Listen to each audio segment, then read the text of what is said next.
Welcome back to the Deep Digger Sports Pod. I'm your host, Shrew, my other host right over there. What's up? It's D. Good to see you again. Be sure to hit that like button. Be sure to subscribe and drop some comments below. Let us know your thoughts. Week 2 of the NFL season just ended, and it was a weird week. A lot of upsets, a lot of injuries. And I think I just want to start with going back and forth. I think we each pick a game of what we think is the most interesting headline or storylines, and then we'll talk about it a bit and pass it back and forth. Sound good?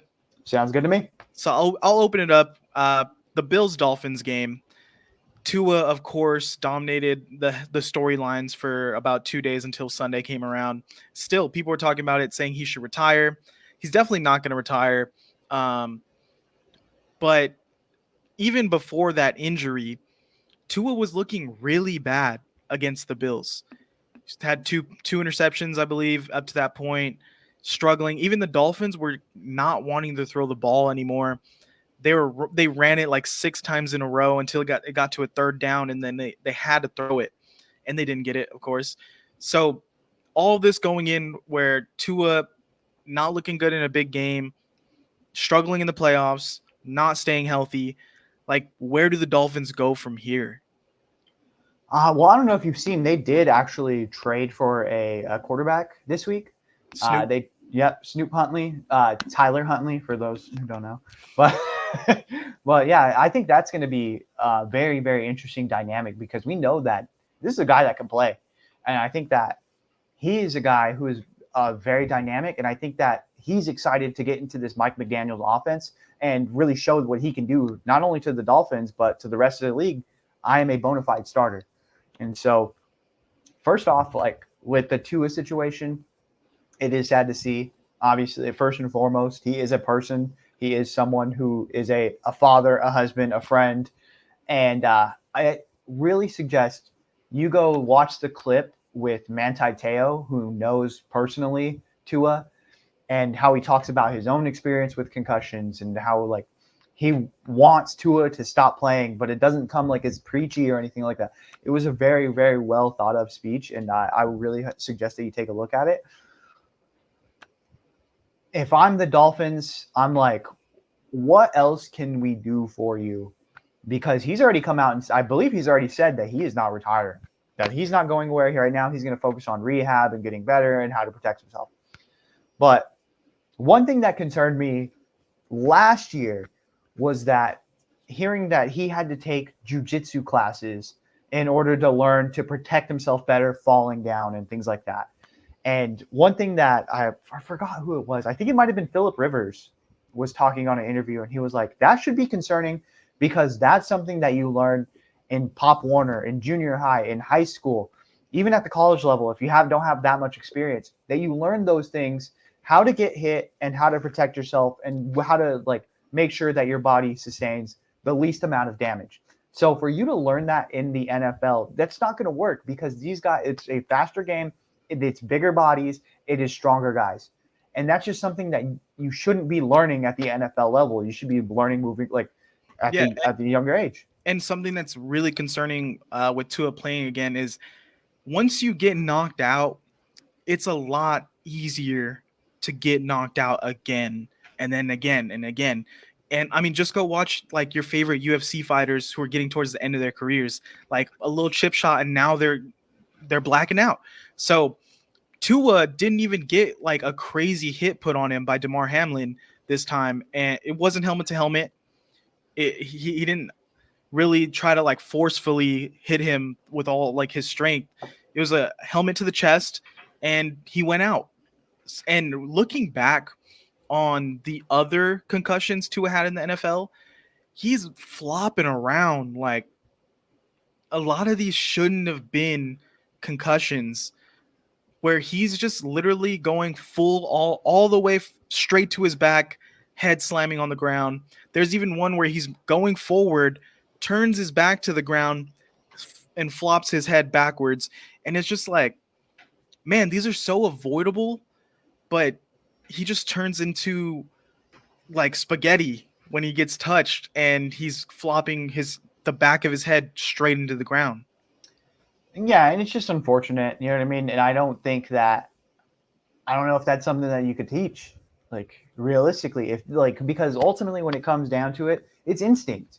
It's what you're gonna do instinctively. Because I don't know if you've like, did we just move away from the saying that like, oh, each NFL play is like a car crash happening? I think that's like CTE has cut that out, but like it's true. Like these guys are moving so fast and they are so strong, and it's just a whole different speed.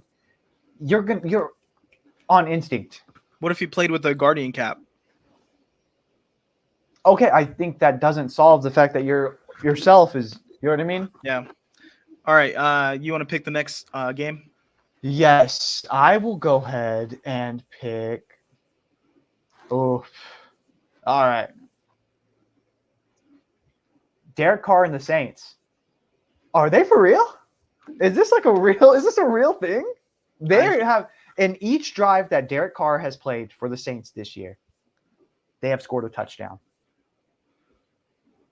15-15. Dude, that's insane.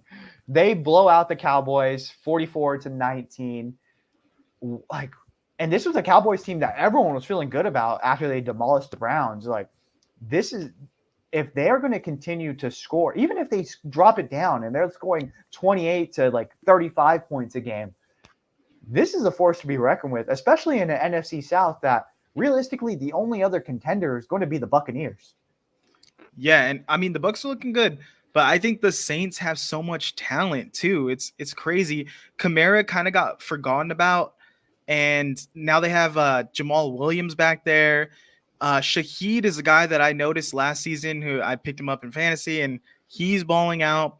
He's just Olave. Yeah, Olave's looking good. Like everything is kind of coming together for the Saints team, and outside of the Bucs in that division, like yeah, they're dominating. I mean, I'm actually looking forward to a Bucs Saints matchup this year. Yeah, I mean, both offenses are pretty high powered, and you have a lot of notable names on each side. And this is a team that we know they were going through cap hell. And so I just don't think anyone expected this type of performance. And man, it is so insane. And then he does the Michael Jackson, and he was like, yeah, like I'm that guy. And then last week, I forgot who he told, but they were talking to him, and he goes, "I dropped 3 on you. I dropped 3 on you." Yeah. Dude, who is this guy? I mean, I seen a video of Derek Carr like dancing, doing like a video where he's dancing like for a commercial or something, and I was like, "Yeah, bro, this guy, he is from Fresno. Like, he got some swag to him. His swag is back." Yeah, he's feeling himself, and it's awesome to see, especially the way that the Raiders cast him out. It was kind of bullshit. They didn't even let him back into the building. A guy who took the brunt force of the move, of the John Gruden thing, of the ownership changes. Like, he took the brunt force of that and rolled the Henry Ruggs thing. So this is a guy who did a ton for your organization, and you can't even let him dress out for his last games as a Raider. And I get the contractual, like, oh, well, guaranteed money, blah, blah, blah. This guy did so much for your team and your family. Like, what are we doing here? And so it's really nice to see him bounce back. I know it was like a wishy-washy game or year for him last year, but this year he is in full force and he's feeling himself. Yeah, I think that they're going to be for real. He's flowing. He's just letting it sling. And I think last year it was like, why are you holding the ball so much? Can you hit deep throws? And is your accuracy there anymore? Like, it was all these questions. And now you're looking at him like, wow, he's really just like no care in the world playing. And he has a lot of things. He has a lot of other players around him that he can fall back on. He has a run game. He has a defense. So, I mean, I think he's up. Like, could we be looking at a Derek Carr MVP level season? I mean, we almost seen one before. You know what I mean? Like, don't get it twisted. He was that caliber of guy until he broke his leg. And I think after that, it was a little bit like on him being skittish and the O-line not being good in Vegas or Oakland at the time. All right. The next game I want to talk about is the Jets-Titans. Mostly because of the Jets, because I'm concerned like their offense really isn't going well.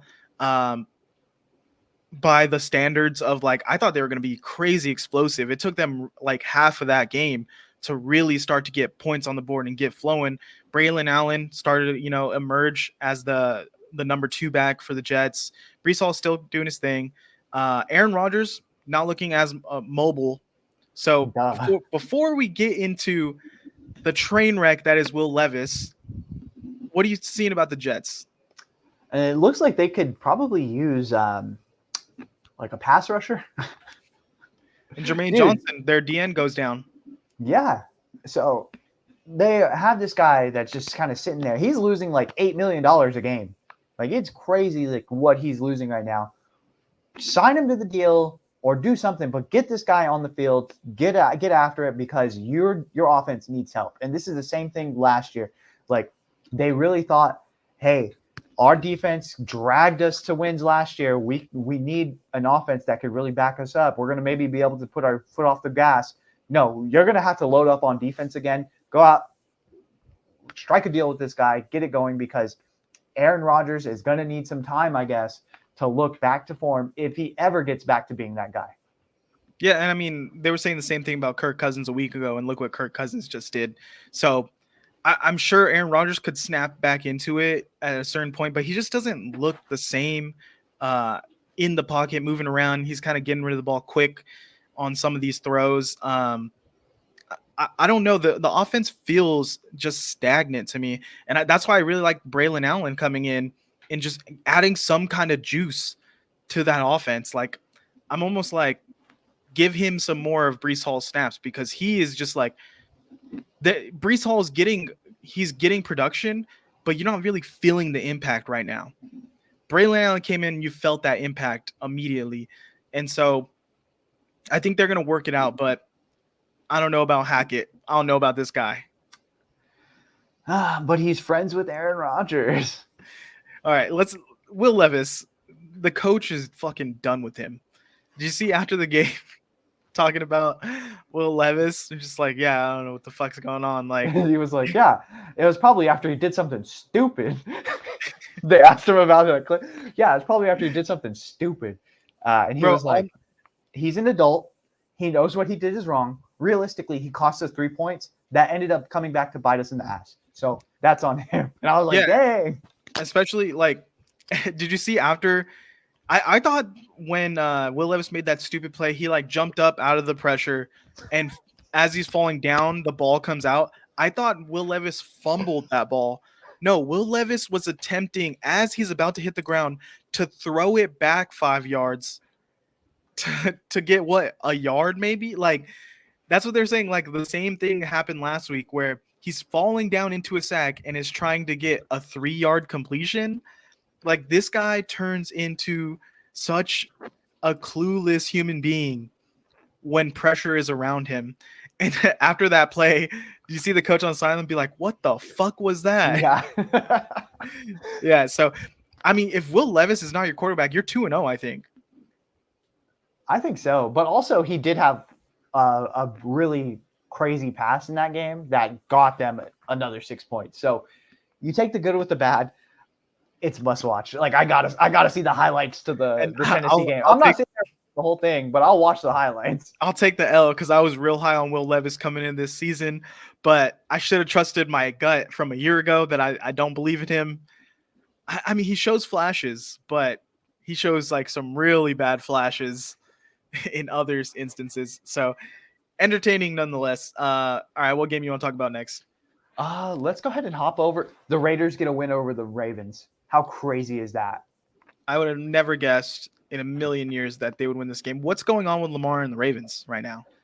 I know. Is there cause for concern? Because did you see after the Chiefs game, like Isaiah Likely was talking to the media afterwards, and he was like, "Oh, well, if that's the Chiefs, like if that's what they bring to the playoffs, they better watch out." And it's like, you guys fucking lost. What are you talking about, dude? They might not make the playoffs with the way the Steelers defense is playing. And I think what it is too, the Derrick Henry thing is not working out.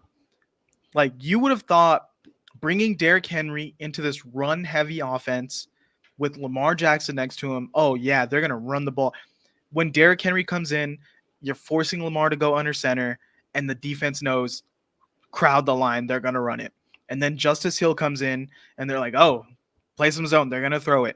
Like, I feel when I watch Lamar and Derrick Henry, it looks so uncomfortable, and they just haven't worked out. Like, how can we balance this?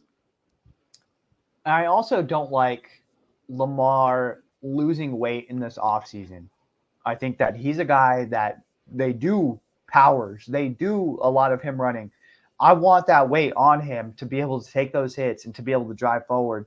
That like all affects him. And as you start to accumulate hits, not just in the game, but throughout the season, that's going to affect your ability to pass. And this is a guy that we know is dynamic. So why add risk to the risk for a little bit of reward? Do you think that him losing that weight was going to make him that much faster to where it like has the possibility of getting him injured? I don't think so. Well, then here's the thing too: is like Lamar really badly wants to be taken seriously as a pocket passer, and it's like the whole Chiefs game, he's trying to stay in the pocket and throw it, and they're losing. They're not able to score. When it got down to crunch time, he actually started to run the ball. Then they scored they're almost going to win the game. And I just don't know why. I'm sure health reasons he wants to like save it till the end of the year, but you need to mix in more runs with Lamar because that's who he is. He is not a guy that should be a pure pocket passer. And I know he can do it. I'm not saying he's not a quarterback. He can, but like when you have that as your most elite trait, like you should be using it more and not kind of shunning it. Exactly. That's a skill set that you have available to you. You have this in your arsenal. Go out and use it. Use it to your advantage. You don't even have to take punishment. Slide. Get out into open field, slide. Do what you have to do, but like you can do that. It's crazy to me. And so, yeah, I think there's a lot of concern moving forward for this Ravens team because you're right. Like this Steelers defense is crazy, bro. It is insane. So they're going to be a force to reckon with. And if you want to make a deep playoff push, like you can't be losing games like this. You can't be losing to the Raiders. I mean, props to Antonio Pierce. I mean, literally no one believes in him right now other than the Raiders locker room. And he got a win against the Ravens. So that's a huge feather in his cap. Yeah. Next game I want to talk about is the Colts-Packers game because, listen, Packers came in here with basically no quarterback. They came in here with Malik Willis. They threw the ball like 4 times in the first half, and they were up double-digit points. If you're the Colts and you want to be taken seriously as a playoff contender, someone who could win this division, you have to win this game handedly against Malik Willis, who just got there. He hasn't even unpacked, and he's beating you in this game. And it wasn't even close until the end, where then Anthony Richardson's trying to, pull off a miracle. The score was 16-10, but it really was a 2-score game going into that the end of the game. Anthony Richardson, 17 for 34, 200 yards, a touchdown, and 3 interceptions. And I said this last week. Yeah, he had 2 great throws last week. Oh my God, he's amazing. But no, there are concerns there. And I don't know if he can work it out and be a real franchise quarterback. I think this loss hurts. And I think this is such a feather in the cap for LaFleur. I know before it was talks about, oh, well, this guy only has so many wins under his belt because Aaron Rodgers is there. Aaron Rodgers is the one who's getting those wins, not LaFleur. He's LaFleur's bitch, blah, blah, blah, or LaFleur's his bitch, blah, blah, blah. Matt LaFleur has then turned around and made Jordan Love successful, and he's gotten a win under his belt with Malik Willis, who Vrabel was so done with that he benched him during a preseason game. That's how crazy it got. So, this is a guy that, by all means, not a lot of confidence in around the league. And so you go out there, you get a pretty dominant win, and you got to be feeling good about yourself. Hopefully, Jordan Love can be back within the next few weeks. I think it's they're projecting 3-4 weeks out? Yeah, well, we'll see. I think they're being a little optimistic there, but we'll see how much more they can do with Malik Willis here because I think at the end of the game, he did start to get his rhythm. He did start to throw the ball a little bit. He scored his first passing touchdown in the NFL. So, yeah, props to him. Yeah, and I think you're right. If you're the Colts, you needed to win this game. If you're going to be taken serious, and now you can know what type of season you're going to have. Yeah, this was embarrassing. All right. I think it's your pick. Let's go ahead and go. Oh, this one actually took me by surprise. Cardinals blow out the Rams 41-10. That is crazy. Like, this is a team that people were already calling for Kyler to be out of there. How could you miss wide open Marvin Harrison Jr.? This is the guy. Kyler comes out and says, that's not my job. My job is not to get it to Marvin Harrison Jr. And everyone's like, oh, not a leader. Not a leader. It was his job this week. Yeah, and they just go out there and sling it. They put points up like crazy. And you've got to be feeling good if you're Gannon looking at your team and being like, we have a lot of heart moving forward. And this is a guy that, like, I really like Gannon after the initial like shock of him being like a kind of a dweeb. Yeah. Now, but he's proven to be a very, very good coach and someone that doesn't take shit and will push his team beyond their limits in order to get the best of them. Yeah, I think what we're seeing this year is Jonathan Gannon's a real coach. Like, he is getting the best out of this team. Marvin Harrison Jr. has arrived. He's he was the best looking receiver in the league, I think, on this day. Is he already top 15, top 10 talent wise? Like, I think this guy's going to go off this year now. Kyler, when you let Kyler just go out there and just sling it, like, yo, let's just try to run the score up. Like, that's where Kyler's at his best. He is not best in like a real close drag him out game. He needs to be in these like shootout type games. And when the defense is clicking and Kyler is able to do that, I mean, this actually looks like one of the best divisions in football this season because the Seahawks are bringing a lot of toughness on defense, and we know they have talent on offense. The Rams, who I thought like, no, they're always good. They're actually the worst in the division right now because their top two receivers are down, and they just got blown out by the Cardinals. The Niners should be worried. The Niners should be concerned because Kyler has always given them problems. He's able to run, which Shanahan defenses struggle against that. And now, like, man, can Mooney Ward cover this guy, Marvin Harrison, for 4 quarters? The one thing about Marvin Harrison is it's so crazy to me. So none of his years was he the best wide receiver in college football. You know what I mean? Like, last year, Neighbors was better than him. The year before, like, so he was never like the number one guy, but when he was coming out, everyone was like, yo, this is the most complete guy. Like, if you want to choose one, this is going to be the guy. You're seeing it on full display. I had a little bit of hesitations just because that's a lot of hype. That's a lot to live up to. And he's like gone. He went out there week 1, and I'm like, I was about to drop it. I told you so, but I take it back. I holster it. I keep it in the thing is, chamber. Like, they're not building the offense around him. Like, they're not saying, listen, we go whether you go or not. Like, they're just incorporating him. And I think that's going to help him in the long run, where it's like, listen, you don't have to shoulder all this. Like, Kyler's going to get other guys involved. And when you go off when you're open, then you're open. But, like, I think week 1 was actually for his benefit in the long run, for being like, yeah, we're not going to force feed it to you. We're not going to be like, oh, we need you to carry this team. They're going to play team ball. Yep. So, yeah, I like what they're doing. I'm worried. And I think the next game we should talk about is the 49ers Vikings. Just an ugly game. I mean, multiple turnovers on both sides of the ball for Vikings and the Niners. Sam Darnold hits the longest touchdown pass of the year so far. Justin Jefferson got a little banged up. Bosa got banged up, I believe. I think he's okay, right? Yeah. The run defense just looks soft for the Niners. They couldn't stop the run. Bosa did have some mistakes that broke some big runs on the outside. Brock Purdy, he's holding the ball really long, and that's not his game. He's really getting out. He's supposed to get it out quick. Brandon Ayuk, I think, is still getting his legs under him on the season. Now Debo's down. McCaffrey's down. How concerned are we for the 49ers right now?